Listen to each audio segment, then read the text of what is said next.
نحمده ونصلي ونسلم على رسوله الكريم أما بعد فأعوذ بالله من الشيطان الرجيم بسم الله الرحمن الرحيم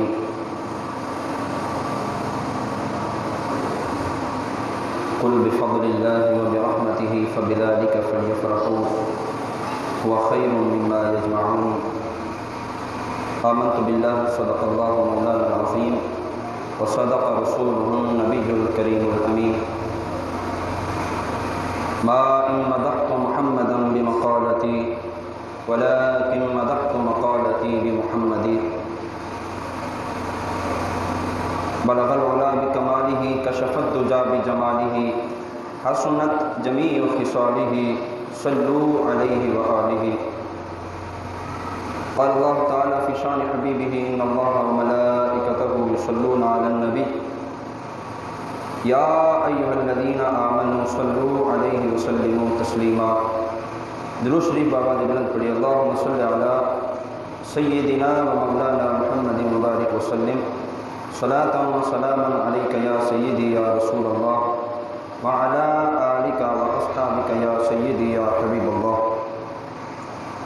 اللہ جل جلالہ و امن والہ کی بے پناہ حمد، نبی رحمت شفیع امت غمخوار آقا احمد مجتبیٰ جناب محمد مصطفیٰ صلی اللہ علیہ وسلم آپ کی بارگاہ بے پناہ میں درود و سلام کا نذرانہ پیش کرنے کے بعد احباب دی وقار،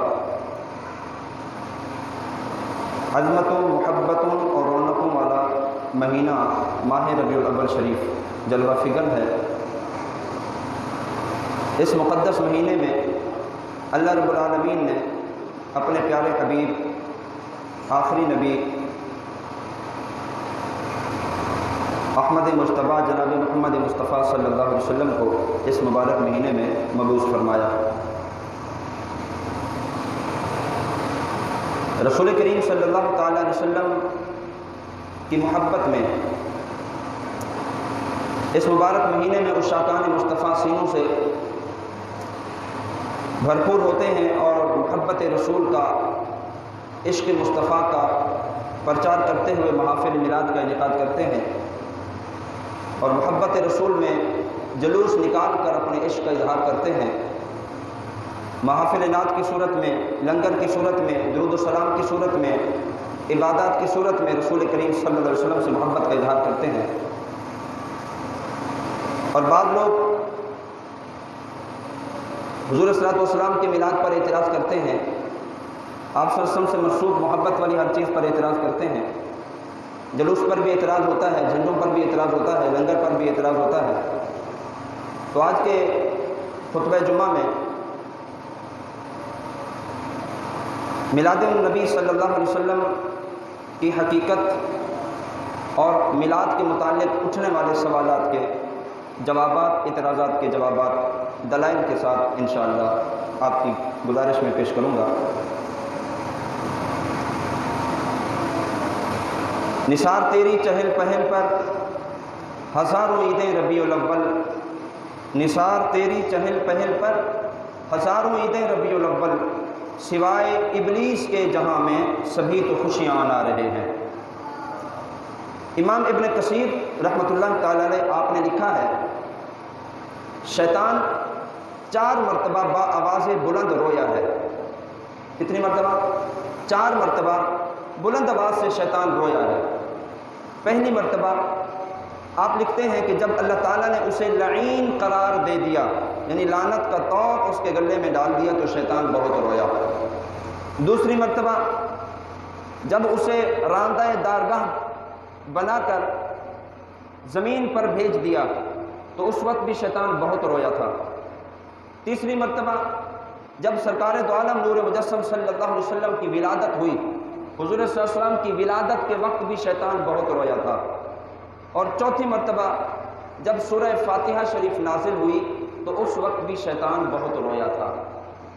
تو اب دیکھیں یہاں پر شیطان کے رونے کی ایک وجہ یہ بھی بیان کی کہ جب نبی علیہ الصلوۃ والسلام کی ولادت بسعادت ہوئی تو حضور صلی اللہ علیہ وسلم کی دنیا میں تشریف آوری پر شیطان کو بہت تکلیف ہوئی، وہ اپنی تکلیف میں رونے لگا۔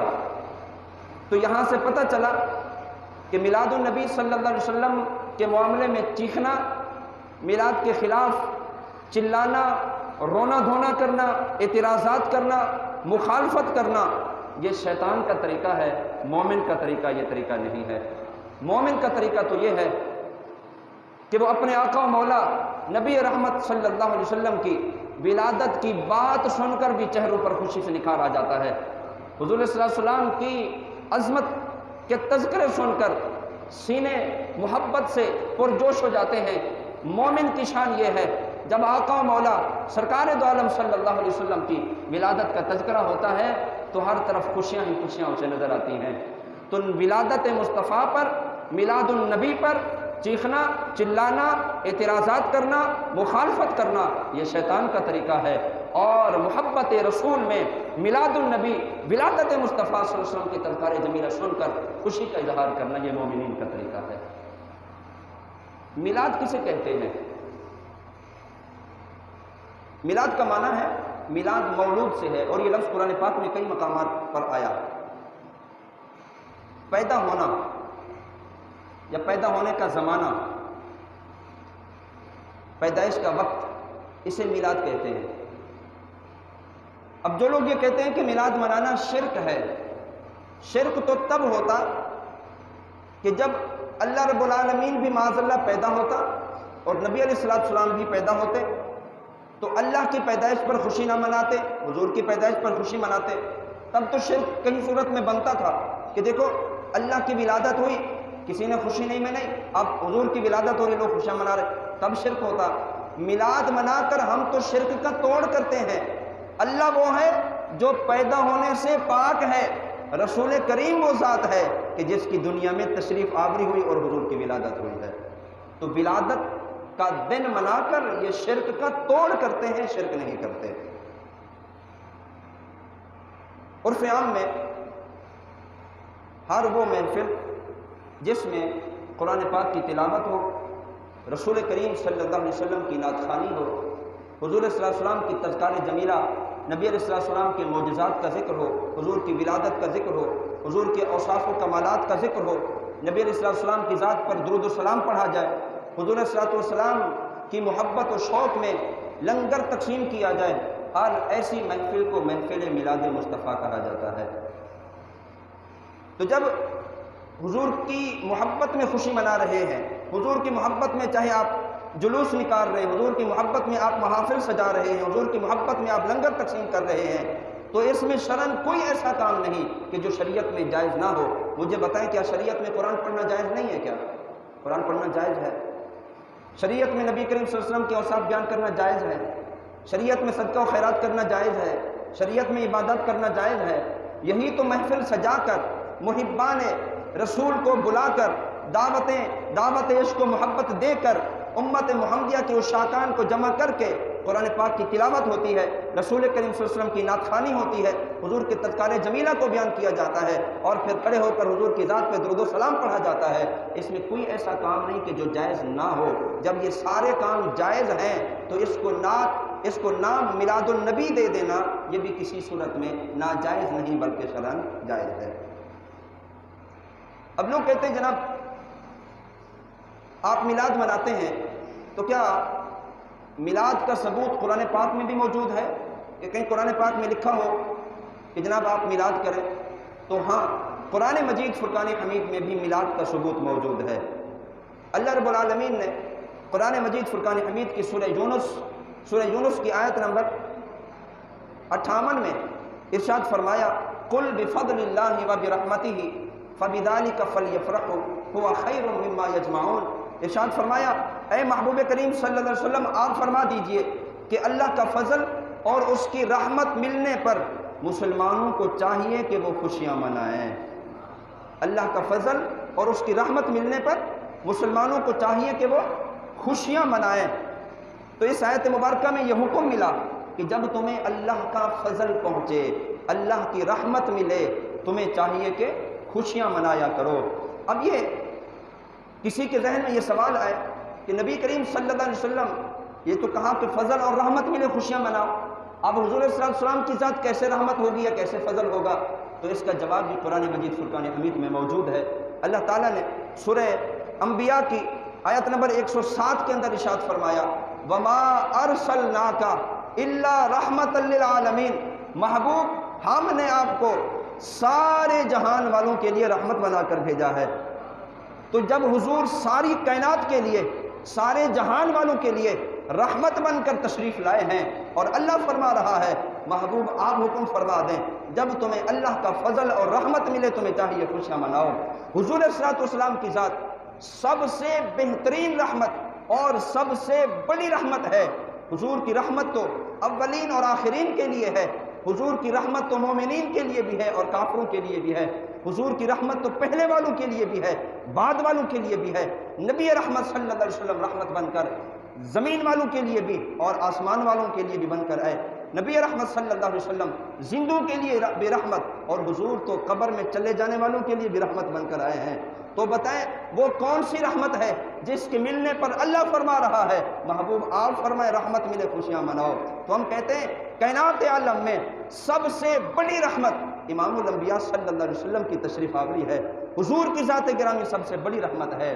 باقی رحمتیں بھی ضرور ہیں، جب سب سے بڑی رحمت مصطفیٰ جان رحمت صلی اللہ علیہ وسلم کی ذات گرامی ہے تو پھر ضرور نبی علیہ الصلوۃ والسلام کی ولادت کا دن بطور خوشی منایا جائے اور حضور کا میلاد عظمت و شان و شوکت کے ساتھ ملایا جائے۔ تو میلاد کا ثبوت قرآن مجید فرقان حمید کے اندر موجود ہے، اور اس کی ایک آیت مبارکہ آپ کے سامنے بطور دلیل میں نے پیش کر دی۔ اب پھر سوال ہوتا ہے جناب رسول کریم صلی اللہ علیہ وسلم نے کبھی اپنا میلاد منایا ہو؟ میلاد کی تعریف میں نے آپ نے سامنے رکھی کہ جس محفل میں نبی علیہ الصلوۃ والسلام کا ذکر جمیل ہو رہا ہو، اللہ رب العالمین کا ذکر قرآن پاک کی تلاوت ہو رہی ہے، اور وہ محفل میلاد مصطفیٰ سنی اسے کہتے ہیں۔ اب سوال ہوتا ہے کہ حضور صلی اللہ علیہ وسلم نے بھی کبھی اپنا میلاد منایا؟ یہ تم 1400 سال بعد حضور کا میلاد منا رہے ہو اور تم اسے منسوب کرتے ہو حضور صلی اللہ علیہ وسلم کی ذات کی طرف۔ تو آئیے احادیث طیبہ میں ستہ کی میں سے ایک کتاب ہے صحیح مسلم شریف، صحیح بخاری اور اس کے بعد صحیح مسلم۔ صحیح مسلم شریف کے اندر یہ حدیث پاک موجود ہے۔ سرکار دو عالم نور مجسم صلی اللہ تعالی علیہ وسلم کا حضرت ابو قتادہ رضی اللہ تعالیٰ عنہ آپ سے روایت ہے کہ انہوں نے رسول کریم صلی اللہ تعالی علیہ وسلم سے پوچھا یا رسول اللہ آپ پیر کے دن کو روزہ کیوں رکھتے ہیں؟ پیر کے دن کو حضور آپ روزہ کیوں رکھتے ہیں؟ تو نبی علیہ الصلوۃ والسلام نے ارشاد فرمایا فیہ ولدت و فیہ انزل علی، فرمایا اس دن میری پیدائش ہوئی اور اسی دن مجھ پر وحی نازل کی گئی ہے۔ تو جس دن حضور کی ولادت ہوئی، پیر والے دن، اللہ کے پیارے محبوب صلی اللہ علیہ وسلم اپنی ولادت کے دن کے لیے ہر پیر کو حضور روزہ رکھتے تھے۔ تو ہر پیر کو حضور صلی اللہ علیہ وسلم کا روزہ رکھنا یہ نبی علیہ الصلوۃ والسلام کا اپنا میلاد منانا ہے۔ تو یہاں سے ثابت ہوا کہ نبی کریم صلی اللہ علیہ وسلم نے خود بھی اپنی پوری مبارک زندگی میں اپنا میلاد پیر والے دن روزہ رکھ کے بتا دیا لوگوں کہ جب میں خود اپنی ولادت کا دن روزہ رکھ کے بطور شکرانہ ادا کر رہا ہوں اور منا رہا ہوں، تو شریعت میں کبھی بھی اس طرح کا ذکر کرنا یا اس طرح کی محفل سجانا کبھی بھی ناجائز نہیں ہے۔ تو پتہ چلا نبی کریم صلی اللہ علیہ وسلم نے خود بھی اپنا میلاد منایا ہے۔ اور پھر سوال ہوتا ہے جناب کیا صحابہ کرام نے کبھی میلاد منایا ہو؟ صحابہ کرام نے کبھی میلاد منایا حضور صلی اللہ علیہ وسلم کا؟ تو اس پر بھی کثیر واقعات صحابہ کرام کے موجود ہیں، جن میں ایک حدیث مبارکہ آپ کے سامنے رکھ کے میں آگے چلتا ہوں۔ یہ حدیث مبارکہ سنن نسائی کی کے اندر موجود ہے اور حدیث کا نمبر ہے 544۔ حدیث کا نمبر 544 سنن نسائی کے اندر یہ حدیث مبارکہ ہے۔ سرکار دو عالم نور مجسم صلی اللہ علیہ وسلم آپ گزر رہے تھے، کچھ صحابہ کرام ایک جگہ پر بیٹھے ہوئے تھے اور کچھ باتیں کر رہے تھے۔ تو سرکار دو عالم صلی اللہ علیہ وسلم نے ارشاد فرمایا قالوا جلسنا ندعو اللہ ونحمدہ علی ما ہدانا لدینہ ومن علینا بکا۔ رسول کریم صلی اللہ علیہ وسلم نے ان سے پوچھا کہ اے لوگوں بتاؤ تم یہاں بیٹھ کر کیا کر رہے ہو؟ تم یہاں بیٹھ کر کیا کر رہے ہو؟ سو سرکار دو عالم صلی اللہ علیہ وسلم کی بارگاہ میں صحابہ کرام نے عرض کیا رسول اللہ جلسنا، ہم یہاں بیٹھ کر جلسہ کر رہے ہیں۔ جلسنا کا لفظ حدیث پاک میں موجود. فرمایا ہم یہاں بیٹھ کر جلسہ کر رہے ہیں. جلسے کا عنوان کیا ہے؟ جلسہ کرنے کا مقصد کیا ہے؟ صحابہ کرام نے عرض کیا رسول اللہ صلی اللہ علیہ وسلم جلسنا ندعو اللہ ونحمدہ علی ما ہدانا لدینہ. فرمایا یا رسول اللہ ہم یہاں بیٹھ کر یعنی جلسے کی صورت میں بیٹھ کر ہم اللہ کا ذکر کر رہے ہیں، اور اللہ رب العالمین نے جو ہمیں دین کے ذریعے ہدایت عطا فرمائی ہے اس ہدایت کے ملنے پر ہم اللہ کی حمد و ثنا کر رہے ہیں. اور تیسری بات عرض کی یا رسول اللہ وَمَنَّ عَلَيْنَا بِكَ، اے محبوب رب تعالیٰ نے آپ کو ہمارے درمیان مبعوث فرما کر جو احسان فرمایا ہے ہم اس کا شکریہ ادا کرنے کے لیے جلسہ سجا کر بیٹھے ہوئے ہیں. تو رسول کریم صلی اللہ تعالیٰ علیہ وسلم کی تشریف آوری ساری کائنات والوں پر رب تعالیٰ کا احسان ہے. تو جب ہم پر کوئی عام بندہ بھی احسان کرے تو ہم اس کا بھی شکریہ ادا کیے بغیر نہیں رہتے، اس کا بھی شکریہ ادا کرتے ہیں. تو رب تعالیٰ نے ساری کائنات، وجہ تخلیق کائنات نبی کریم صلی اللہ علیہ وسلم کی ذات گرامی کو جو دنیا میں مبعوث فرمایا، حضور صلی اللہ علیہ وسلم کی تشریف آوری پر رب تعالیٰ نے کائنات پر بہت بڑا احسان فرمایا ہے. اور اس کی دلیل بھی قرآن پاک سورہ بقرہ کے اندر موجود ہے. فرمایا لَقَدْ مَنَّ اللَّهُ عَلَى الْمُؤْمِنِينَ إِذْ بَعَثَ فِيهِمْ رَسُولًا. فرمایا کہ تحقیق ہم نے مومنین پر احسان فرمایا کہ ہم نے ان میں عظمت والا رسول مبعوث فرما دیا ہے. تو رسول کریم عظمت والا رسول فرما کر رب تعالیٰ نے مومنین پر احسان فرمایا ہے. تو صحابہ کرام عرض کر رہے ہیں یا رسول اللہ جو رب تعالیٰ نے آپ کو دنیا میں ہمارے درمیان مبعوث فرمایا اس احسان پر شکریہ ادا کرنے کے لیے ہم یہاں جمع ہو کر بیٹھے ہوئے ہیں. تو رسول کریم میلاد میں بھی تو یہی ہوتا ہے کہ اللہ تعالیٰ نے احسان فرمایا کہ وجہ تخلیق کائنات کو رب تعالیٰ نے کائنات میں بھیج کر مومنین پر احسان فرمایا. مومنین اس کے شکرانے کے طور پر محافل میلاد سجا کر بیٹھتے ہیں. تو صحابہ کرام بھی یہی محفل سجا کر بیٹھے تھے اور رب تعالیٰ کا شکر ادا کر رہے تھے کہ بار الہ اپنے محبوب کو ہمارے درمیان مبعوث فرما کر تو نے احسان فرمایا ہے. اب سنیے سرکار دو عالم صلی اللہ علیہ وسلم نے آگے کیا ارشاد فرمایا. نبی علیہ السلام نے قسم لی اس بات پر. ارشاد فرمایا قال اللہ ما اجلسکم الا ذالک. اے صحابہ قسم اٹھا کر حضور نے پوچھا کہ اے صحابہ یہ بتاؤ کیا فقط یہی مقصد تھا آپ کے بیٹھنے کا؟ فقط یہی مقصد تھا آپ کے بیٹھنے کا کہ تم اللہ کا ذکر کرو اور اللہ نے جو تمہیں دین کے ذریعے ہدایت عطا فرمائی ہے تم رب تعالیٰ کی حمد و ثنا کرو، اور جو مجھے تم میں مبعوث فرما کر احسان فرمایا تم اس کا شکر ادا کرو، فقط اس لیے یہاں بیٹھے ہو؟ تو صحابہ کرام نے عرض کی یا رسول اللہ صلی اللہ علیہ وسلم قالوا اللہ ما اجلسنا الا ذالک. یا رسول اللہ فقط اسی لیے بیٹھے ہیں، اس کے علاوہ ہمارا کوئی مقصد نہیں ہے. اب سرکار دو عالم صلی اللہ علیہ وسلم نے آگے ارشاد فرمایا قال اما انی لم استحلفکم تہمۃ لکم. فرمایا صحابہ یہ نہ سمجھنا کہ میں تم سے قسم لے رہا ہوں تو کوئی تہمت یعنی کوئی شبہ میرے ذہن کے اندر ہے اس لیے قسم لے رہا ہوں، یہ نہ سمجھنا. فرمایا نہیں بلکہ اتانی جبرائیل فاخبرنی ان اللہ عز وجل یباہی بکم الملائکہ. فرمایا قسم اس لیے نہیں لے رہا کہ مجھے تمہارے بیٹھنے پر شک ہو یا مجھے تمہاری گفتگو پر شک ہو، نہیں. فرمایا قسم تو میں اس لیے لے رہا ہوں ابھی جبریل امین آئے تھے اور انہوں نے آ کر خبر دی کہ محبوب آپ کے غلام جو یہاں جلسے کی صورت میں بیٹھ کر اللہ کا ذکر کر رہے ہیں، اللہ کی حمد و ثنا کر رہے ہیں اور محبوب آپ کے آنے کے رب کے احسان پر شکر ادا کر رہے ہیں. جبریل امین نے آ کر بتایا کہ اللہ تعالیٰ ان لوگوں کا ذکر جمیل اپنے عظمت والے فرشتوں کے سامنے کر رہا ہے. تو اس حدیث پاک سے پتہ چلتا ہے نبی کریم رؤوف الرحیم صلی اللہ تعالی علیہ وسلم کی کہ ذکر کی محفل سجا کر بیٹھنا، چاہے اس کو عنوان آپ محفل میلاد النبی دو، اس کو عنوان ذکر مصطفیٰ دو، اس کو عنوان آپ سیرت النبی دو، اس کو عنوان کسی بھی صورت میں یہ عنوان دے دو، لیکن محفل ایسی ہونی چاہیے قرآن پاک کی تلاوت ہو، نبی علیہ السلام کا ذکر خیر ہو، حضور کی ذات پہ درود و سلام ہو. ایسی محفل جب سجا کر آپ بیٹھیں گے تو ہر وہی محفل اہل سنت کے نزدیک محفل میلاد مصطفیٰ ہوا کرتی ہے. تو صحابہ کرام نے بھی نبی کریم صلی اللہ علیہ وسلم کے ذکر خیر کی محفل سجا کر بتا دیا کہ جس محبوب کو رب تعالیٰ نے ہمارے درمیان بھیج کر احسان فرمایا ہے، تقاضا یہی ہے کہ اس رب کا شکر ادا کیا جائے اور شکرانے کے طور پر حضور صلی اللہ علیہ وسلم کا ذکر خیر کیا جائے۔ تو پتہ چلا کہ صحابہ کرام نے بھی نبی علیہ السلام کے ذکر کی محفل سجائی ہے۔ اب پھر اعتراض ہوتا ہے جناب، کیا حضور صلی اللہ علیہ وسلم کی ذکر کی محفل سجا کر بیٹھتے ہیں، حضور کی ولادت کی محفل سجا کر بیٹھتے ہیں تو آپ کو حضور صلی اللہ علیہ وسلم کی ولادت پر خوشی ہوتی ہوگی؟ تو یہ بتاؤ ولادت مصطفیٰ کی خوشی منانے پر کوئی فائدہ بھی ملتا ہے یا نہیں؟ ولادت مصطفیٰ پر یعنی میلاد النبی منا کر جو تمہیں حضور کی ولادت پر خوشی ہوئی ہے، اس پر کوئی فائدہ بھی پہنچتا ہے یا نہیں پہنچتا؟ تو آئیے اس کا جواب بھی بخاری شریف کی آپ کی خدمت میں پیش کر رہا ہوں۔ صحیح بخاری وہ کتاب ہے کہ جس کا مرتبہ اور مقام قرآن مجید فرقان حمید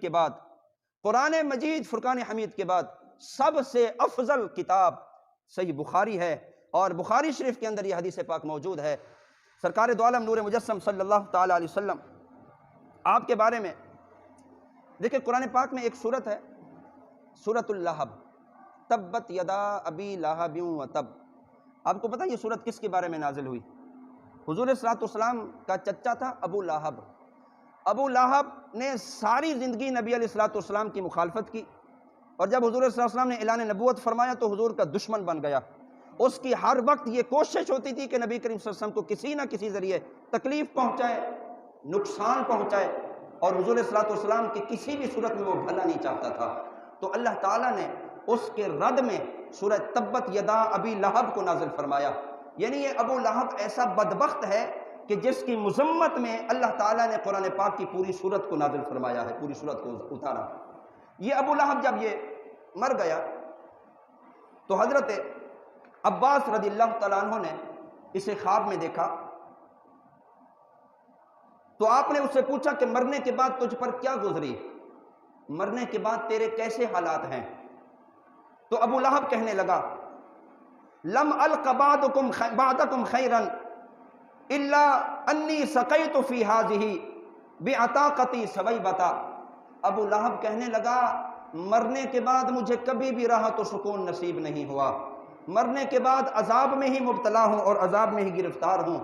لیکن اس نے کہا ایک بات ہے کہ جب وہ دن آتا ہے کہ جس دن میری لونڈی سویبہ نے آ کر بتایا تھا کہ ابو لہب تیرے بھائی عبداللہ کے گھر میں بیٹا پیدا ہوا ہے، تو بیٹے کے بھائی کے گھر میں بیٹے کی پیدائش کی خوشی میں نے سویبہ نامی لونڈی کو آزاد کر دیا تھا، تو جس دن میں نے بھتیجے کی خوشی میں لونڈی کو آزاد کیا تھا، جب وہ دن آتا ہے تو میری انگلی سے پانی کا چشمہ جاری ہو جاتا ہے، اسے چوس لیتا ہوں، مجھے پورے ہفتے کا غم بھول جاتا ہے۔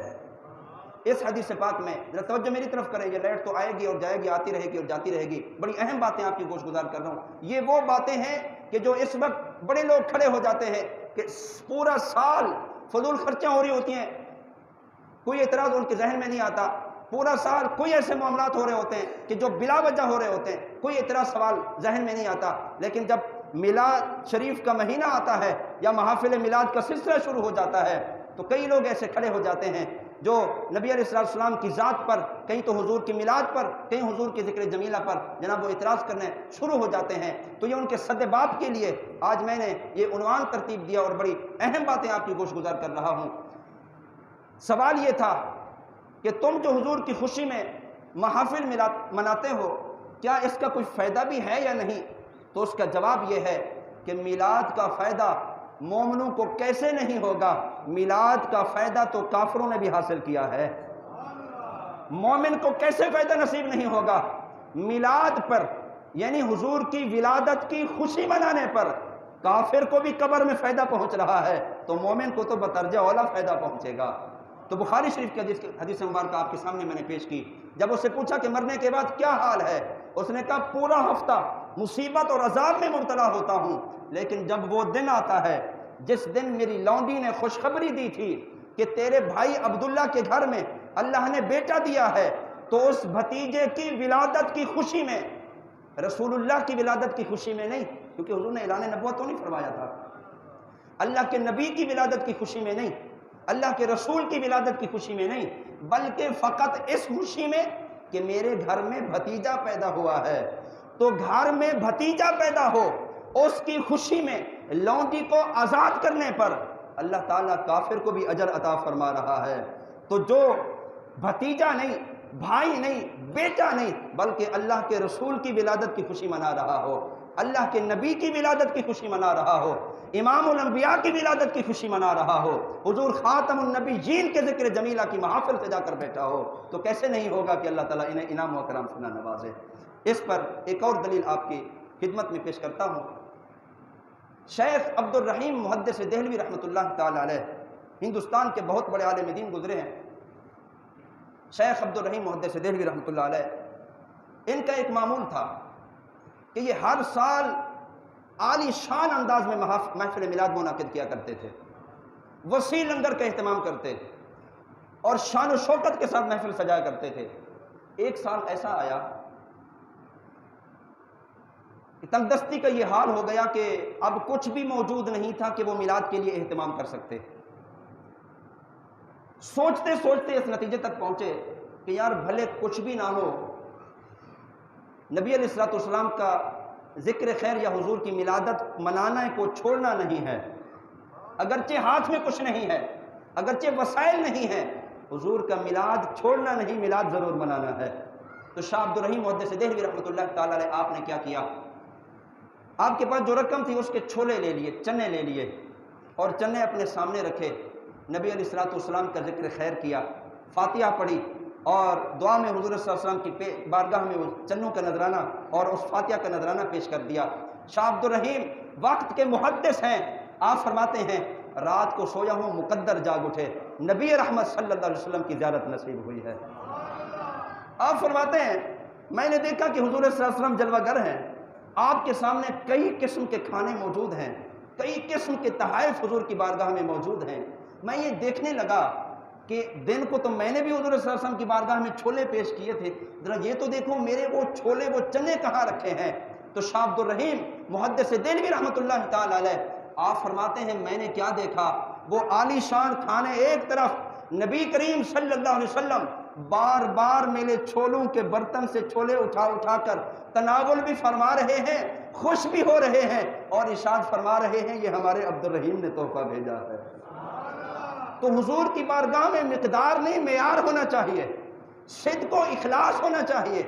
نبی کریم صلی اللہ علیہ وسلم کی محافل میلاد منانے والے تو اس حد تک پہنچ گئے کہ نبی کریم صلی اللہ علیہ وسلم نے خواب میں آ کر زیارت کرا کر ان کو ان کا مقام بتا دیا ہے، اگرچہ کچھ بھی موجود نہیں، جو کچھ تم نے پیش کیا ہے ہماری بارگاہ میں یہ بھی مقبول و قبول ہو جایا کرتا ہے۔ تو میلاد شریف پر بہت سارے فوائد ہیں۔ جب کافر فائدہ اٹھا رہے ہیں تو مومن جب خلوص دل سے حضور کی محافل میلاد سجائے گا، محافل میلاد میں شرکت کرے گا، اللہ تعالیٰ اسے بھی ضرور انعام و اکرام سے نوازے گا۔ پھر کہتے ہیں جناب یہ اب دیکھیں یہ اتنی جھنڈیاں لگاتے ہیں، اتنے جھنڈے لگاتے ہیں، کتنا کپڑا ضائع ہوتا ہے۔ کیا اس طرح کے جھنڈوں کا سلسلہ صحابہ کرام کے دور میں بھی تھا کہ نبی علیہ السلام نے فرمایا ہو کہ جناب میری ولادت کی خوشی میں جھنڈے لگایا کرو؟ کیا یہ سلسلہ پہلے کبھی ہوا؟ یہ تو آج کل کی ایجاد اور آج کل کی دور ہے۔ وقت کے محدث ہیں امام جلال الدین سیوطی رحمۃ اللہ تعالی علیہ، جنہوں نے بہت ساری کتابیں لکھی، ان میں سے ایک کتاب خصائص الکبریٰ جو فقط رسول کریم صلی اللہ علیہ وسلم کی تعظیم اور حضور صلی اللہ علیہ وسلم کی عظمت اس کے اندر لکھی ہوئی ہے، 2 جلدوں پر یہ کتاب موجود ہے۔ امام جلال الدین سیوطی رحمۃ اللہ تعالی علیہ آپ لکھتے ہیں، اور آپ کا مقام بھی میں بتا دوں، یہ امام جلال الدین سیوطی یہ وہ شخصیت ہیں جن کے بارے میں دیوبند کے علماء لکھتے ہیں کہ ان کو نبی علیہ السلام کی ظاہری حیات مبارکہ یعنی حضور صلی اللہ علیہ وسلم کی جاگتے ہوئے ان کو 75 مرتبہ زیارت ہوئی ہے، دیوبند کے علماء لکھتے ہیں۔ اور اگر مختلف روایات کو میں لوں تو کم از کم 130 مرتبہ کے بارے میں یہ آتا ہے کہ امام جلال الدین سیوطی کو نبی علیہ السلام کی 130 مرتبہ جاگتے ہوئے زیارت ہوئی ہے، خواب میں نہیں، جاگتے ہوئے حضور کی زیارت ہوئی ہے۔ تو جس کو جاگتے ہوئے حضور صلی اللہ علیہ وسلم نے اپنا جلوہ دکھایا ہو تو کیا وہ کبھی اپنی گفتگو میں کمی بیشی کر سکتے ہیں؟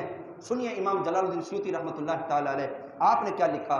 آپ نے ارشاد فرمایا کہ حضور اکرم صلی اللہ علیہ وسلم کی تشریف آوری کے وقت جب حضور کی ولادت کا وقت آیا، جبریل امین 70,000 فرشتوں کے جھرمٹ میں نبی علیہ السلام کے دولت خانے پر حاضر ہو گئے، اور فرمایا جنت سے جبریل امین 3 جھنڈے لے کر آئے تھے، ایک جھنڈا مشرق میں گاڑا تھا، ایک مغرب میں گاڑا تھا، اور ایک کعبۃ اللہ کی چھت پر گاڑ دیا تھا، اور یہ بتا دیا کہ یہ ولادت عام بچے کی ولادت نہیں ہے، یہ ولادت اس محبوب کائنات کی ہے جس کے استقبال کے لیے اللہ نے 70,000 فرشتوں کو بھیج دیا ہے، اور جن کی خوشی میں رب تعالیٰ نے 3 جھنڈوں کا انتظام میرے ہاتھ میں دے دیا ہے۔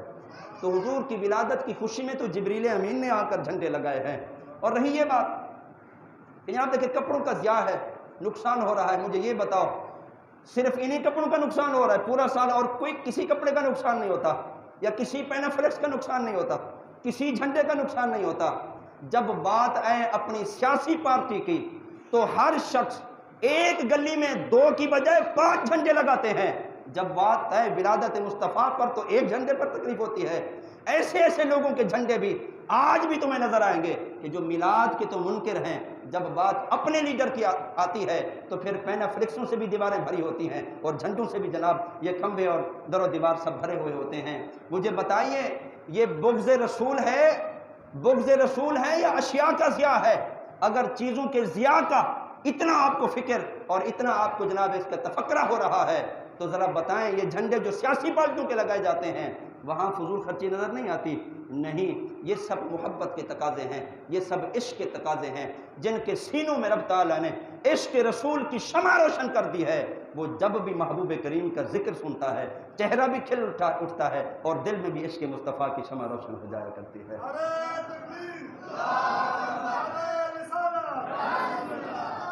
سوالات تو بہت سارے تھے، وقت کے دامن میں گنجائش نہیں، ایک بات اسی جھنڈے پر کر کے میں بات کو مکمل کرتا ہوں۔ سوال ہوتا ہے دیکھیں جناب حضور صلی اللہ علیہ وسلم کی ولادت ہوئی تو کسی صحابی نے جشن منایا ہو یا کسی صحابی نے جھنڈا لگایا ہو، تو لاؤ کوئی دلیل۔ میں آپ سے پوچھتا ہوں جب حضور صلی اللہ علیہ وسلم پیدا ہوئے تھے اس وقت کوئی صحابی تھا؟ جب حضور پیدا ہوئے اس وقت کوئی صحابی تھا؟ صحابی تو بعد میں بنے جب حضور نے اعلان نبوت فرمایا۔ اس صحابہ کرام کے گلے میں غلامی کا پٹا تو اس وقت آیا جب نبی علیہ السلام نے اعلان نبوت فرمایا۔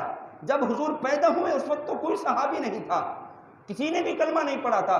جب کلمہ ہی 40 سال کے بعد جا کر پڑھا ہے تو غلامی کا سلسلہ تو تب شروع ہوا۔ رہی بات حضور کی زندگی کی، نبی علیہ السلام کی مبارک زندگی ایسی پاکیزہ تھی، اعلان نبوت سے پہلے بھی حضور صلی اللہ علیہ وسلم کو کافر بھی صادق الامین کہا کرتے تھے۔ یہ تھی حضور کی مبارک زندگی۔ اور رہی جھنڈے کی بات تو آئیے حضور کی ولادت کے وقت تو کوئی صحابی موجود نہیں تھا، لیکن حضور صلی اللہ علیہ وسلم کی ہجرت کے وقت کثیر تعداد میں صحابہ کرام موجود تھے۔ جب حضور صلی اللہ علیہ وسلم مکہ سے مدینہ شریف کی طرف ہجرت کر کے گئے اور وہاں لوگ بچے اور بچیاں اور خواتین اپنی چھتوں پر کھڑے ہو کر اور لوگ جناب میدان میں جا کر اور راستوں میں جا کر حضور صلی اللہ علیہ وسلم کا استقبال کیا کرتے تھے۔ حضرت بریدہ اسلمی رضی اللہ تعالیٰ عنہ 70 لوگوں کو لے کر اس لیے گیا تھا کہ میں معاذ اللہ نبی علیہ السلام سے جنگ کروں گا یا حضور صلی اللہ علیہ وسلم کے لیے رکاوٹ کا سبب بنوں گا، بریدہ اسلمی۔ لیکن جب وہ مدینہ المنورہ کے اطراف میں اس راستے پر پہنچا جہاں حضور صلی اللہ علیہ وسلم تشریف لا رہے تھے، جب بریدہ اسلمی نے نبی علیہ السلام کے چہرہ بدوحا کی زیارت کی تو ببانگ دہل کہا یہ چہرہ کسی جھوٹے کا چہرہ نہیں ہو سکتا ہے۔ گیا تو تھا دشمنی لے کر، لیکن جب حضور کی زیارت کی کلمہ پڑھ کر مشرف با اسلام ہوا۔ صرف وہ نہیں، اپنے جو 70 لوگ ساتھ لے کر گیا تھا ان سب نے کلمہ پڑھا اور حضور کے غلام بن گئے۔ اب آئیے جھنڈے والی بات پر، تو یہی حضرت بریدہ اسلمی رضی اللہ تعالیٰ عنہ تھے جنہوں نے پھر عرض کی یا رسول اللہ جب تک آپ کے چہرے کی زیارت نہیں کی تھی تب تک تو ہمارے دل میں آپ کی نفرت تھی، لیکن آپ کے جب رخ زیبا کی زیارت کر لی ہے حضور محبت ایسی موجن ہو گئی ہے، اب ایسے آپ کا داخلہ مدینے میں نہیں ہوگا۔ حضرت بریدہ اسلمی نے جناب اپنا امامہ شریف لیا اور اس کو لکڑی پر ڈال کر اپنے سر کے اوپر لے جا کر جھنڈے کی صورت بنا کر عرض کی یا رسول اللہ یہ عظمت والا جھنڈا لے کر آگے میں چلوں گا اور پیچھے حضور آپ تشریف لائیں اور آپ کے غلام آپ کے پیچھے پیچھے آئیں۔ حضرت بریدہ اسلمی یہ وہ صحابی ہیں جو جھنڈا لے کر نبی کریم صلی اللہ علیہ وسلم کا استقبال کرتے ہوئے مدینہ شریف میں داخل ہوئے تھے۔ 70 لوگ ان کے ساتھ اور باقی صحابہ کرام، یعنی ایک کثیر تعداد تھی غلامان مصطفیٰ کی۔ وہ جب حضور پیدا ہوئے کوئی صحابی موجود ہی نہیں تھا، تو تب خوشیاں کس بات کی؟ جب حضور کی ہجرت ہوئی صحابہ اور غلام موجود تھے۔ پھر دیکھیں حضور صلی اللہ علیہ وسلم کی جناب و تشریف آوری کے تذکرے اور خوشیاں کس انداز میں منا رہے تھے، اور بچے بوڑھے جوان طلع البدر علینا من ثنیۃ الوداع واجب الشکر علینا ما دعا للہ داعی کے قصیدے پڑھ رہے تھے۔ تو میں یہی کہوں گا، صدائیں درودوں کی آتی رہیں گی، جنہیں سن کے دل شاد ہوتا رہے گا۔ خدا اہل سنت کو آباد رکھے، محمد کا میلاد ہوتا رہے گا۔ کبھی بھی میلاد کے متعلق ذہن میں کوئی سوال ہے یا کوئی آپ کو الجھانے کی کوشش کرے تو آپ نے کسی سے بحث و مباحثہ نہیں کرنا، یا تو میرے پاس لے آنا یا یہ ویڈیو ریکارڈ پہ 1-2 دن میں پہنچ جائے گی، انہیں یہ ویڈیو سنا دینا۔ اللہ کرے گا بغض رسول سے نکل کر محبت رسول نہ بھی سینے میں آئی تو کبھی اعتراض نہیں کر سکیں گے انشاءاللہ۔ ہم حضور کا میلاد منانے والے تھے، منا رہے ہیں، اور قیامت تک حضور کا میلاد مناتے رہیں گے، جب تک دم میں دم ہے ذکر ان کا سناتے جائیں گے۔ اللہ تعالیٰ ہم سب کو محبت رسول اور عشق رسول کی دولت نصیب فرمائے۔ وآخر دعوانا ان الحمد للہ رب العالمین۔ سنتیں ادا فرمائیے۔